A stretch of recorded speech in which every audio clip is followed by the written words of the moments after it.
नमस्कार दोस्तों, हमारे चैनल पर आपका स्वागत है। जय श्री कृष्ण, राधे राधे, हर हर महादेव। दोस्तों, आज हम जानेंगे हरतालिका तीज कथा की विधि। हरतालिका तीज व्रत कथा। आइए सुनते हैं हरतालिका तीज व्रत कथा की विधि। दोस्तों, इस दिन कन्याएं इस व्रत को पति प्राप्ति के हेतु किया करती हैं। यह व्रत भादो मास में शुक्ल पक्ष की तृतीया अर्थात तीज को किया जाता है।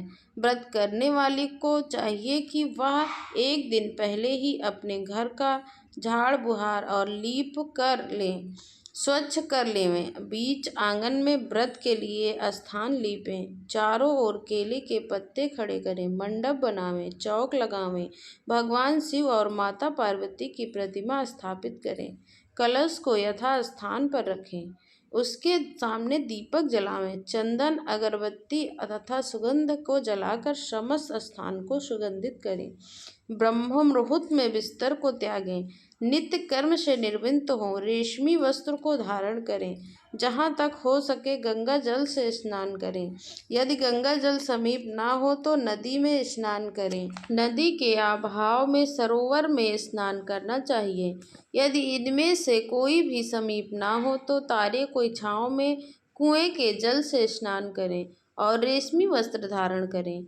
शुद्ध मन और शुद्ध हृदय से मन ही मन हरतालिका तीज व्रत का संकल्प करें। शुद्ध होकर पूजा मंडप में आवें। पहले शिव पार्वती की प्रतिमा का पंचामृत से स्नान करावें और उसके बाद गंगा जल से स्नान कराएं। स्नान कराकर शुद्ध वस्त्र से उनके शरीर को सुखावें। नवीन वस्त्र धारण करें। शरीर पर चंदन का लेप करें, रोली का तिलक लगावें, धूप जलावें, दीप दान करें, फूल माला पहनावें, कपूर से आरती करें, नैवेद्य लगावें, दक्षिणा रखें। तत्पश्चात मन ही मन भूत भवान भगवान शंकर का ध्यान करें और इस प्रकार प्रार्थना करें, हे भगवान आशुतोष, मैं आपकी शरण में आई हूँ। आप घट घट के जाननहार हैं। समस्त ओर से निराश होकर अब आपकी शरण में आई हूँ। आप मेरे मन की अभिलाषा को जानकर मेरी इच्छा के अनुसार ही मुझे वर दें। मैं जिसे अपने पति रूप में प्राप्त करना चाहती हूँ वही मुझे प्राप्त हो। अतः अब आप मुझ पर अनुग्रह करें। हे माता, आप मेरे सुहाग को अचल करें। इस प्रकार प्रार्थना करके भगवान शंकर और माता पार्वती को हृदय में ध्यान करें और हरतालिका तीज व्रत को स्वयं पढ़ें या श्रवण करें। उत्तम ब्राह्मण को वस्त्र देकर प्रसन्न करें। दिन भर सत्य भाषण करें। ब्रह्मचर्य रहें। संध्या समय भोजन ग्रहण करें। भोजन करने से पहले ब्राह्मण और साध्वा ब्राह्मणी को जिमावें और अलंकार और वस्त्र प्रदान करें। रात्रि को शंकर पार्वती जी का कीर्तन करें, जागरण करें। अगले दिन ब्रह्म मुहूर्त में उठकर शुद्ध होवें। बांस की टोकरी में पूजा का सामान समस्त एकत्रित करें और जलाशय में जाकर जल प्रवाहित करें। जो कन्या इस प्रकार करती है उसका सुहाग सदैव अचल रहता है। उसके समस्त पाप नष्ट हो जाते हैं। धन धान पुत्र पौत्र प्राप्त होते हैं। आइए सुनते हैं हरतालिका तीज व्रत कथा। बोलिए शिव पार्वती की जय। व्रत वाले दिन सूर्योदय से पहले ब्रह्म मुहूर्त में उठकर अपने नित्य कर्म से निर्वित होएं तथा फिर किसी विद्वान आचार्य को बुलाकर भगवान का एकाग्रचित्त से पूजन करना चाहिए। श्रद्धा पूर्वक पंचामृत से स्नान कराकर भगवान को नैवेद्य अर्पण करें तथा समस्त पूजन की सामग्रियों से यथाविधि पूजन करें। तत्पश्चात भगवान को प्रसाद समस्त बंधु बांधव को तथा श्रवण कराने वाले को दें, फिर स्वयं प्रसाद पावें। व्रत के दिन रात्रि को जागरण करना सर्वश्रेष्ठ है। इस प्रकार नियम पूर्वक व्रत तथा पूजन करने से सर्व सुख, आरोग्यता, बुद्धि, यश, कीर्ति, धन, संतान, वैभव तथा विजय की प्राप्ति होती है। अंत में सामुज्य मोक्ष को प्राप्त होता है। आइए व्रत कथा का श्रवण करते हैं। परम भगवान श्री वेद व्यास के परम शिष्य सूत जी ने शौनक आदि 88,000 ऋषिवरों के प्रश्न करने पर हरतालिका व्रत कथा को सुनाना प्रारंभ किया। श्री सूत जी बोले, हे ऋषिवर, अब आप परम पुनीत हरतालिका व्रत कथा का श्रवण कीजिए। श्री सूत जी बोले, सती व्रत को धारण करने में परम श्रेष्ठ माता पार्वती और गले में नरमुंडों की माला को धारण करने वाले अजर अमर देवों में देव सर्वश्रेष्ठ गरल कंठधारी भूत भवान भगवान आशुतोष शंकर को सर्वप्रथम वंदना करता हूँ। भगवान शंकर की जय हो। एक समय माता पार्वती और भगवान शिव जी कैलाश के शिखर पर विराजमान थे।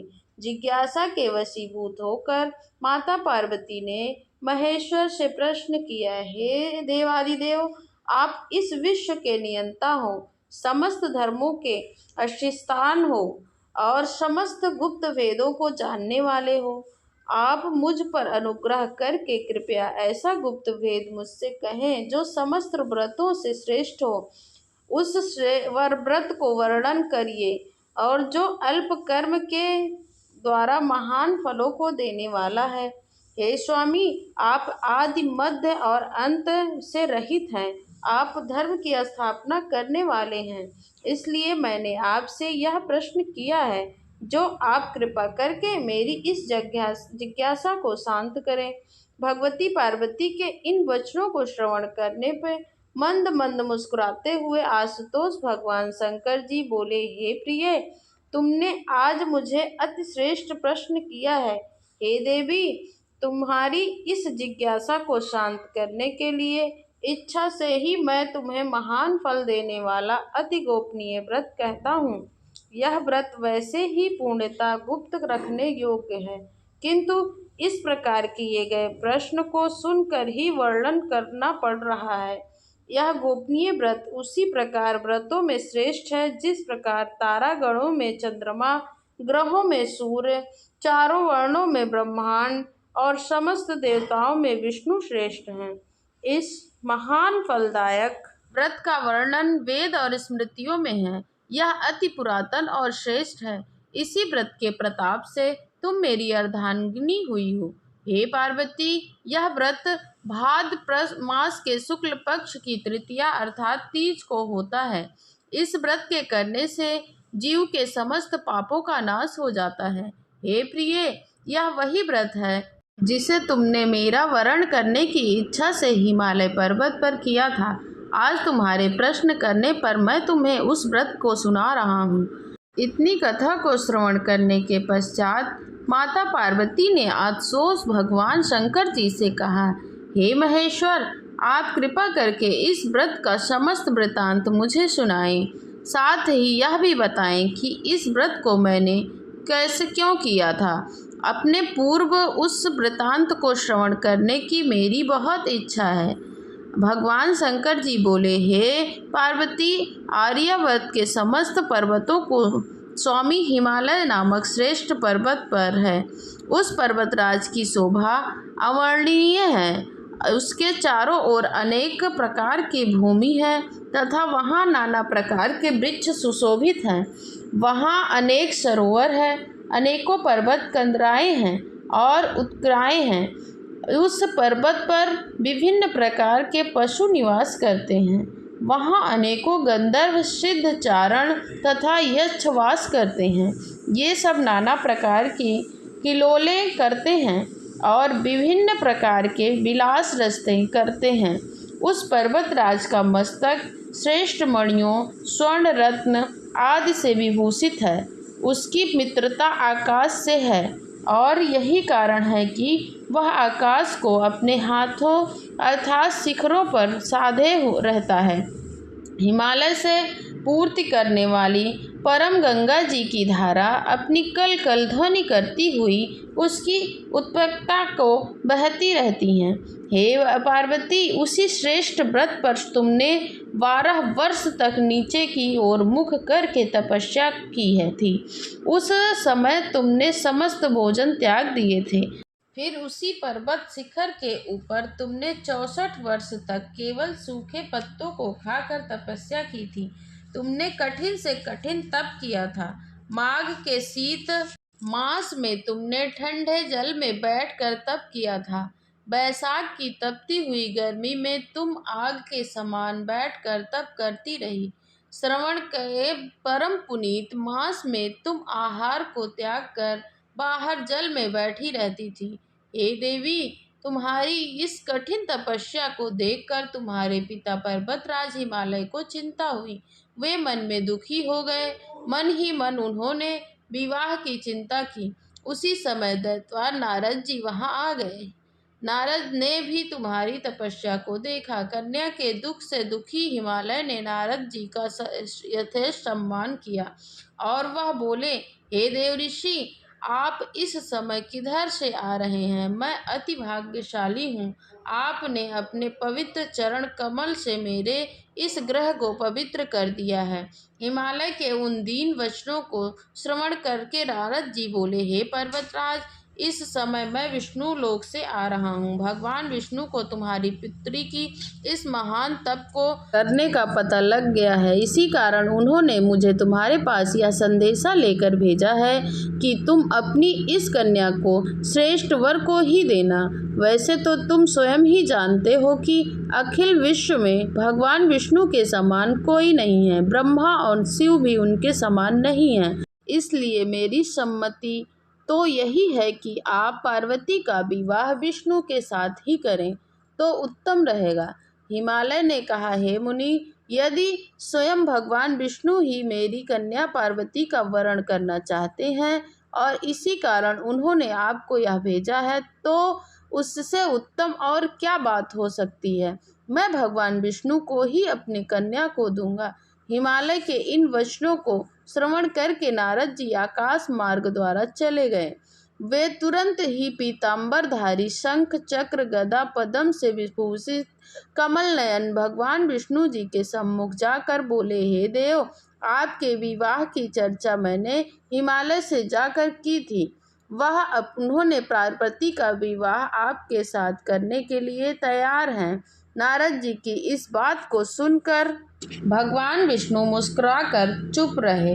उधर हिमाचल ने अपनी पुत्री के पास जाकर कहा, हे पुत्री, तेरा विवाह समस्त देवताओं में श्रेष्ठ विष्णु से करना निश्चित किया है। अब तुम प्रसन्न हो जाना चाहिए। पिता के इन वचनों को सुनकर पार्वती मूर्छित होकर पृथ्वी पर गिर पड़ी। जब उन्हें चेत हुआ तो वह अपनी प्रिय सखी के घर चली गईं। सखी ने जब पार्वती को इस प्रकार दुख से कतार देखा तो वह बोली, हे पार्वती, तेरा मन दुख से व्यतीत क्यों हो रहा है? तू मुझसे अपने हृदय की दशा वर्णन कर, मैं अवश्य ही तेरा दुख दूर करने का उपाय करूंगी। सखी के इन शब्दों का श्रवण कर पार्वती ने कहा, हे सखी, मेरे पिताजी ने नारद जी से कहा है कि वे मेरा विवाह भगवान विष्णु से करने को तैयार हैं, किंतु वास्तविक बात यही है कि मैं शंकर भगवान को अपना पति मान चुकी हूँ। यदि पिताजी मुझ विष्णु से मेरा विवाह रचना चाहेंगे तो मैं अपने धर्म की रक्षा करने की इच्छा से अपने इस शरीर को अवश्य ही त्याग दूंगी। पार्वती के इन वचनों को सुनकर सखी ने विचार किया और तब वह बोली, पार्वती, तू अपने हृदय में दुख मत कर। मैं तुझे ऐसी युक्ति बताती हूँ जिसके द्वारा तेरा विवाह निश्चय ही शंकर जी से होगा। तू मेरे साथ अपना घर त्याग कर वन को चल। मैं तुझे ऐसे गहन वन में ले चलूँगी जहाँ से तेरे पिता तुझे न पा सकेंगे। पार्वती जी ने अपनी सखी की उस सलाह को मान लिया और वह उसके साथ एक भयानक जंगल में जा पहुंची। हिमाचल को अब जब यह पता लगा कि पार्वती घर से गायब हो गई हैं, उसने अपने मंत्रियों तथा सरदारों से सलाह की। पार्वती की खोज में उसने चारों ओर दूत दौड़ा दिए, किंतु हिमाचल की समस्त चेष्टाओं बेकार हो गई। पार्वती को लोग किसी भी प्रकार ढूंढ न सके। तब शोक के कारण हिमाचल मूर्छित होकर गिर पड़े। हिमाचल के साथियों ने किसी प्रकार उनको धीरज बंधाया और हिमाचल स्वयं पार्वती जी की खोज में निकल पड़े। वे वन वन भटकते लगे। उनको तन बदन की सुध तक नहीं थी। वे पार्वती की खोज करते हुए वनों में घूमने लगे। उधर पार्वती घर से निकलकर अपनी सखी के साथ एक बहुत बड़ी नदी के तट पर पहुंची। इसी नदी के तट पर आगे जाकर उन्होंने एक विशाल वन देखा। यह वन अति घना और भयानक था। नाना प्रकार के हिंसक पशु उस वन में वास करते थे। इसी वन में एक गुफा थी। पार्वती ने अपनी सखी के साथ उस गुफा में रहना प्रारंभ करती हैं। पार्वती ने अन्न को त्याग दिया। वहां उन्होंने भगवान शंकर की एक रेत की प्रतिमा बनाई। उस प्रतिमा की आराधना करने लगी। उसी समय भादो मास की हस्त नक्षत्र युक्त तृतीया आ गई। पार्वती ने उस दिन भी शंकर जी का विधिवत पूजन किया, रात भर जागरण किया और शिव लीलाओं का वर्णन किया।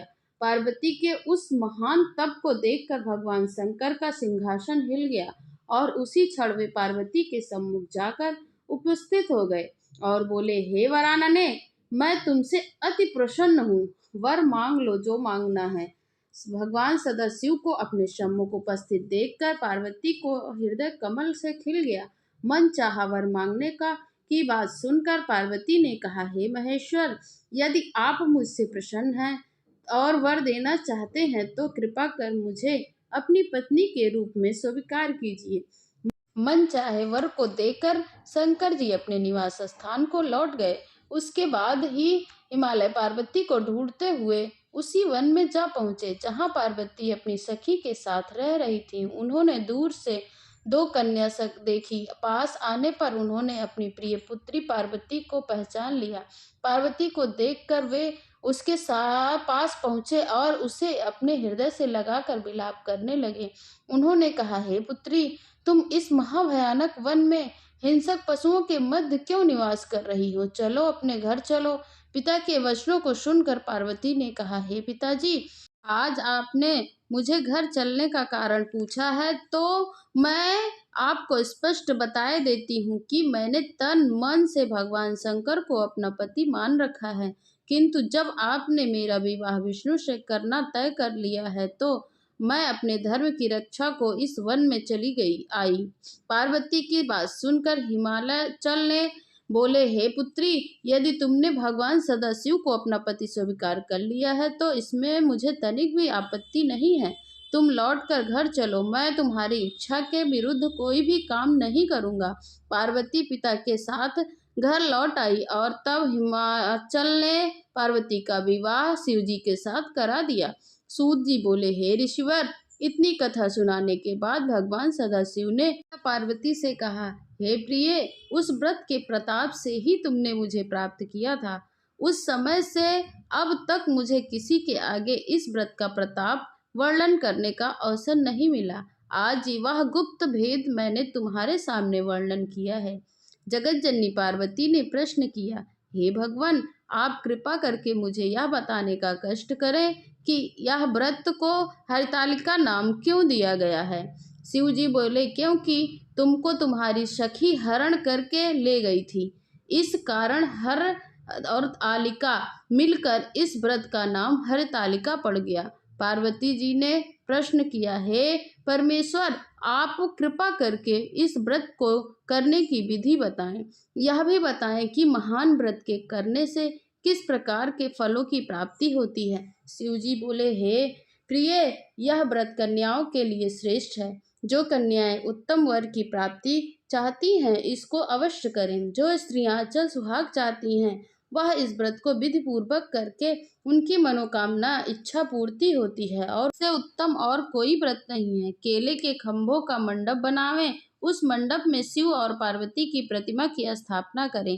धूप, दीप, चंदन आदि से उस स्थान को युक्त करें। प्रतिमाओं पर स्नान करावें, वस्त्र धारण करावें, चंदन लगावें, फूल माला और रात्रि में जागरण करें। ब्रह्मचर्य व्रत कर धारण करें। शिवलिंग लीला पढ़ें और श्रवण करें। मन में ओम नमः शिवाय तथा इस श्रेष्ठ मंत्र का जाप करें और एक चित होकर प्रार्थना करें। ब्राह्मण को गौ वस्त्र दक्षिणा देकर प्रसन्न करें। भोर होते ही पूजा की सामग्री को एकत्रित करके नदी में प्रवाहित करें।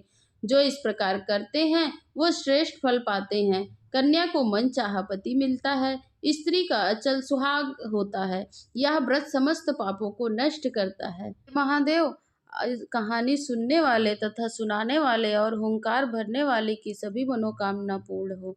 सभी का अचल सुहाग हो, अमर सुहाग हो। ओम नमः शिवाय। श्री शिवाय नमस्तुभ्यं। हर हर महादेव।